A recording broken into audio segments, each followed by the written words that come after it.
Mesdames, Messieurs, peuple de la diaspora, je vous dis qu'il ne faut pas fuir la politique.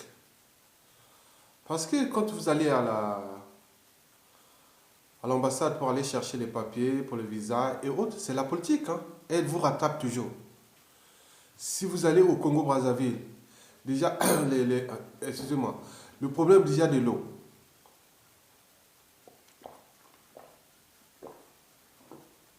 Le problème déjà de l'eau, c'est la politique. Hein. Le problème de la condition sociale, l'accès à l'énergie, au transport, à l'éducation, à la justice et autres. C'est la politique. Hein. Vous allez au Congo, c'est là vous allez vivre ça. Vous allez vivre dans les quarts mondes ou même au Moyen-Âge encore. C'est de la politique. Donc, si vous fouillez la politique, elle vous rattrape. Quelque part, elle vous rattrape. Donc, mesdames, messieurs, je vais ici parler d'un cas de conscience.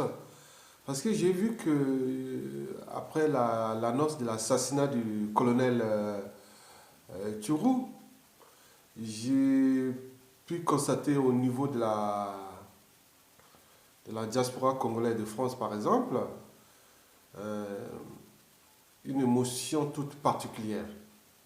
C'est-à-dire la déprime, elle est générale, du nord au sud, de l'est à l'ouest. J'ai pu le constater.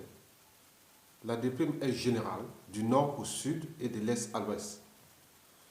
Et pourquoi? Parce qu'ici, il y a des gens certainement, d'abord, les problèmes de principe, il y a des principes, les principes de la vie.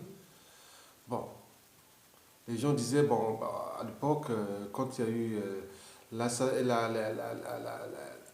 les terrorismes d'État dans le pôle, les gens disent, bon, ben, est-ce qu'il y a des gens du pôle, les Congo peuvent réagir? Maintenant, là, on attaque les Téké, comme on appelle le colonel Thiroux, celui qui a servi Sassou Nguesso, l'ancien numéro 2 des services secrets congolais, qui vient d'être assassiné en prison. On dit à qui les tours. Donc peut-être ça sera encore dans le plateau, puisqu'il y a Okombi Salissa qui est déjà là. Et après, il montera encore plus vers le nord, dans sa propre région, c'est-à-dire dans la Kivette. Il va assassiner aussi Mokoko. Peut-être qu'il est déjà malade, vu les conditions de carcération. Puisque de toute façon, les Okombi Salissa ou Mokoko, il ne veut que mort. Il ne veut pas les voir vivants. Parce que d'un côté, Okombi Salissa l'a servi, ils vont dire, bon, ben, on ne peut pas s'affronter à lui. Et Mokoko, comme il atteint une légitimité au niveau national, donc il fait ombre, donc il ne veut pas qu'il y ait l'ombre. Donc il va l'assassiner aussi. Et nous sommes là en train d'accompagner. Parce que les uns des autres, on dit, ah tiens, c'est les nordistes, ah tiens, c'est les sudistes, ah tiens, c'est les Lari, ah tiens, c'est les Téké, ah tiens, c'est les Vili. Sassou Nguesso l'a toujours fait depuis 1970 jusqu'à nos jours. Il a commencé, je n'étais même pas encore rentré à l'école. En 70, je n'étais pas encore rentré à l'école. Je suis rentré à l'école primaire en 72. Regarde, nous sommes déjà devenus des vieux. Mais il est là. Il fait tomber les uns et les autres comme des quilles dans un bowling. Et nous sommes là en train de l'accompagner, de dire, ah, c'est maintenant les nordistes, ah, c'est les sudistes, c'est des... Attendez, est-ce qu'ici en France, ici, il y a eu l'affaire Adama dans le Val d'Oise? On ne sait pas quelle origine, peut-être africaine ou antillaise ou autre. On n'a même pas tenu compte de ça. Tout le monde s'est mis dans la rue, tout le monde a manifesté, il y a une injustice et les gens réclamaient la justice qu'ils sont en train de faire, c'est se faire. C'est ça, la société et la civilisation. C'est ça d'être au stade d'humanité. Ici, ce n'est pas des peuples barbares. Nous sommes fichés aujourd'hui comme des peuples barbares. Regardez ce qui s'est passé dans Seine-Saint-Denis avec l'affaire Théo qui est toujours en cours. Vous voyez, tout le monde s'est indigné. On ne sait pas quelle origine est. Si l'origine est antillaise, haïtienne, africaine, autre, on s'en fout. Il y a des principes de la vie. On n'ôte pas il y a des gens qui ont des principes dans la vie. On ne ôte pas la vie de quelqu'un comme ça. Sinon, qui ne dit pas que n'importe quelle personne peut tuer arbitrairement, abusément, comme ça, je vais me tuer. Donc, Sassou Nguesso, comme il est au pouvoir, il fait tomber tout le monde comme de qui. Un autre arrivera et dit, oui, pourquoi pas. Moi je m'occupe aussi de... Mesdames, messieurs, vraiment, l'affaire de Turo là soulève beaucoup de problématiques, à la fois politiques, morales et de cas de conscience aussi. Est-ce que nous pouvons laisser libre cours à ces messieurs à continuer à nous faire tomber comme des qui? Et aujourd'hui, ces gens se demandent à qui les tours. Mais bien sûr qu'il y aura d'autres.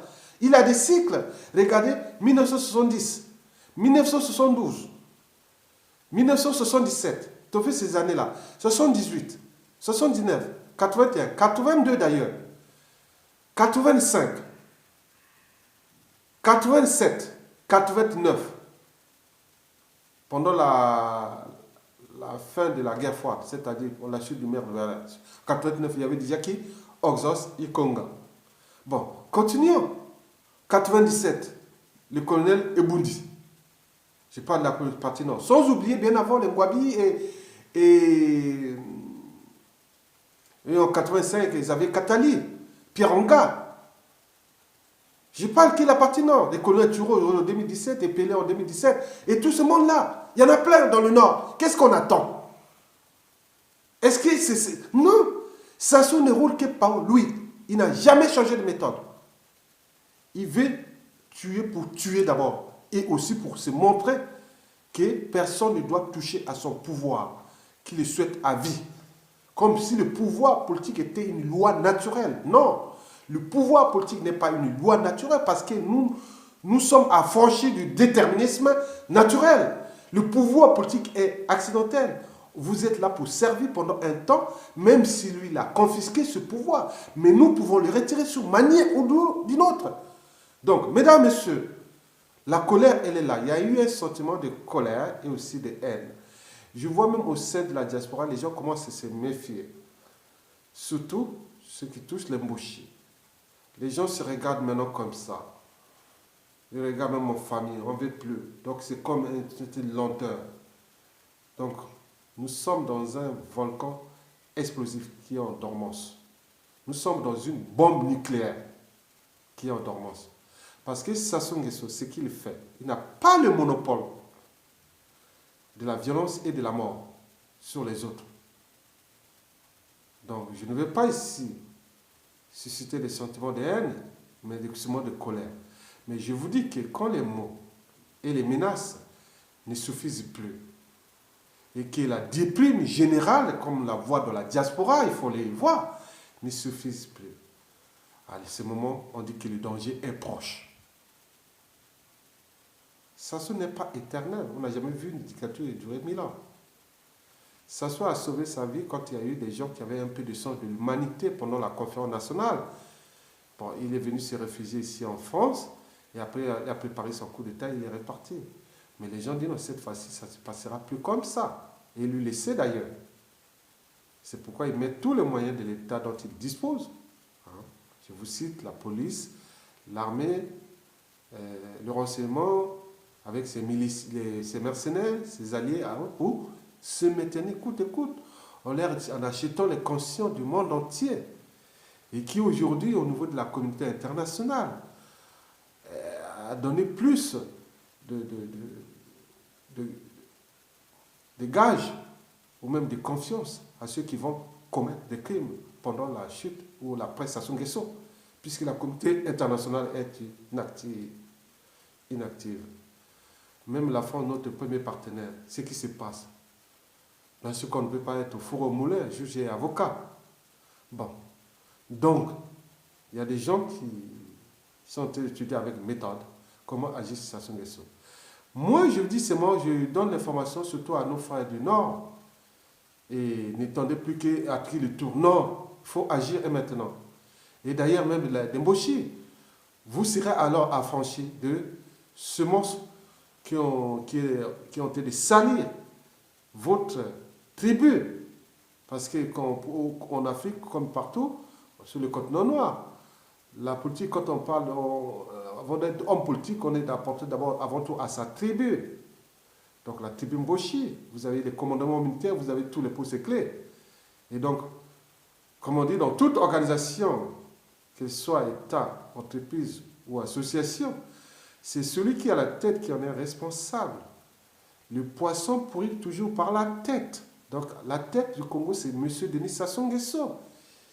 On parle aussi d'association des malfaiteurs en droit pénal et même correctionnel. Oui, les Mboshi sont par association associés au Sassou Nguesso. Donc, et si demain il y a une coalition interethnique contre vous, ou des lois autres qui vont vous punir pendant encore des années. Il y a certains ont pu écrire sur les réseaux sociaux qu'on ne touche pas au Mboshi, nous sommes les peuples premiers, nous sommes les peuples, non, vous n'êtes que 5% de la population générale.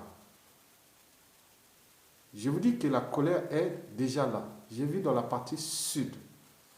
Les gens attendent que pour rentrer en embuscade et demain, si ça change, il y aura plus d'ouverture, de punir. Non seulement le clan, mais aussi, et surtout, cette tribu Mboshi. Dans une partie, je suis de faire partie de la tribu mais Mboshi, mais je suis du sous-groupe Makwa à quoi. Bon, donc, c'est le danger. Il faut que nous, individuellement et collectivement, nous prenions notre responsabilité d'abord à l'échelle de la région de la Kivette. Parce que mon coco va mourir là. Je vous rappelle que les conditions carcérales, d'incarcération, vont faire que mon coco peut mourir à tout instant.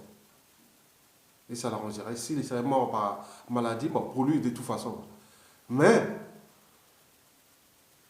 savez, comme Yulo l'avait pourtant dit, qu'un jour ou l'autre, nous aurons un fou. Je vous prépare, nous aurons un plus fou pendant et la chute et l'après.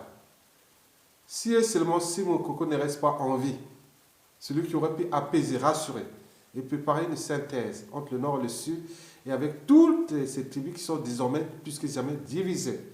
Puisque au niveau du pays, nous avons Sassou Nguesso a des embrouilles avec 9 familles congolaises sur 10. Qui dit 9 familles congolaises sur 10, dit 9 tribus sur 10. On appelle ça 99% des tribus sur 100. Et donc demain, l'un d'eux sera aux affaires. Ministre de la Défense, ministre de l'Intérieur, service de renseignement, l'administration judiciaire et pénitentiaire. Sans oublier le ministre des Affaires étrangères pour mettre des pressions sur ceux qui vont fuir à l'étranger avec tous les moyens de confiscation des biens mal acquis et autres, et tout ce qui sera aussi des coups bas, comme ils font aux autres. Oui, et puis utiliser les mêmes méthodes. Donc il n'a pas ce monopole-là. Donc le but est de réduire un peu, ou sinon cette haine, cette colère qui monte au sein de la population. Bien sûr, à l'échelle nationale, elle est traumatisée, affamée, traquée, terrorisée, fliquée, torturée, endeuillée, etc., etc. Mais pourquoi? Tout ça pour un individu, et nous sommes là en train d'accompagner, dire à qui les tours. Mais c'est quoi cette histoire, cette race? Donc si on tue un noir ici par des policiers blancs ou autres, on dit à qui les tours? Ça sera autour d'un noir africain, autour d'un noir malien, autour d'un noir sénégalais, congolais, gabonais. Non mais ici, c'est pas comme ça. Il y a des principes de la vie, on n'ôte pas la vie des individus comme ça. Donc nous sommes tous, nous sommes individuellement et collectivement responsables. Donc le temps n'est plus d'indigner, c'est digner, il faut agir. Déjà au sein de cette diaspora, je vous parle de manifeste, mettons quelque chose ensemble pour se regrouper autour d'un manifeste et construire un fonds ensemble. Invitons au moins 300 personnes avec une cotisation de 20 euros, 30 euros chacun. À 300 personnes, on aura 9, 10 000 euros déjà. Et ce sera déjà un budget pour préparer des actions sur le terrain. Mais pourquoi attendre? Attendre quoi? Qui continue à tuer un à un? Mais le gars, il va aller jusqu'au bout. Mon coco, on ne sait pas si ce sera après ces fameux législatives. Il attend les élections présidentielles en France. Peut-être qu'il sera rassuré. À ce moment, il passera. Alors, vous avez dit des cycles. Sassou Nguesso, depuis 1970, n'a jamais changé.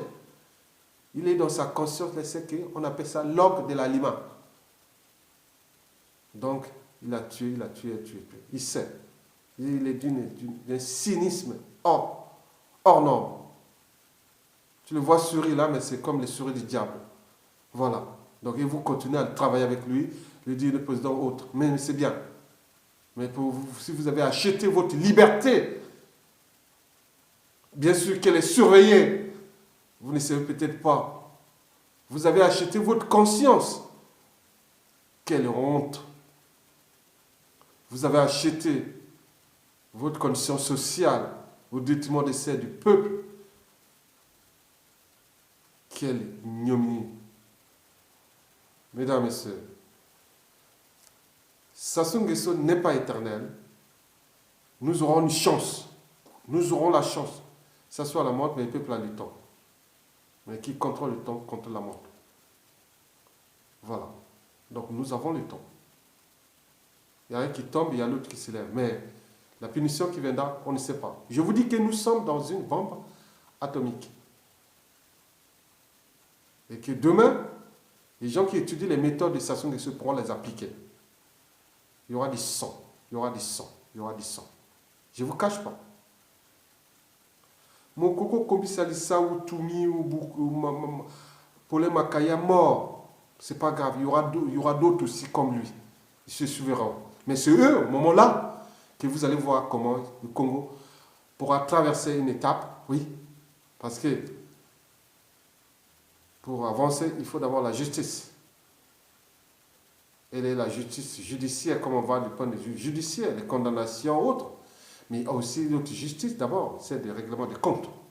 Oui, bien sûr, certains seront même ministres, directeurs des agents généraux, autres vont tirer les ficelles derrière et vous verrez ce qui va se passer.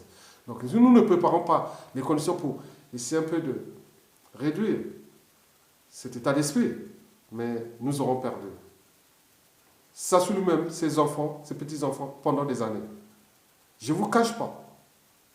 Et surtout les tribus Mboshi. Les gens ont compris que ce n'est plus les questions de nord, sud, est, ouest. Ils ont compris qu'il y a un individu, il a un clan, une tribu et ses dignitaires. C'est un individu, il s'appelle M. Denis Sassou Nguesso. Il a un clan, c'est-à-dire toute sa famille que vous connaissez, les enfants, petits-enfants et tout ce qu'on connaît. Voilà. Et puis, une tribu, Mboshi, qui est en train de tout bloquer au niveau du commandement. Que ce soit de la gendarmerie ou de la police des armées et autres. Ils ont caché les armes quelque part. S'ils savent là où se cachent les armes, on aurait pu prendre. Même eux-mêmes régler les comptes avec Sassou Nguesso pour sauver leur propre tribu. La tribu Mboshi, qui avant Sassou Nguesso était respectée. Maintenant aujourd'hui, plus que jamais, souillée par un individu, complètement souillé. Et la mémoire collective est parfois longue. Donc on parlera des Mboshi encore pendant des années. Quand ça ne sera plus là. Voilà. Mesdames, Messieurs, prenez votre liberté en jeu. Et travaillez pour libérer le peuple. Individuellement et collectivement. Que vous soyez soldat, chacun et nous doit avoir un rôle spécifique. Et surtout, ce que nous avons pensé de l'insurrection. Mettons en place ce processus d'insurrection. Ça souper encore, tu combien d'ici 2018 peut tuer encore les 10 fils, plus ceux qui meurent par des rafles, les tortures, les assassinats au petit matin, autres. D'ici 2018, ils auront encore tué au moins 5000. Hein? Mais pourquoi attendre? Si nous mettons 1,5 million de personnes dans la rue, si tu au moins 1000, on est sur le coup.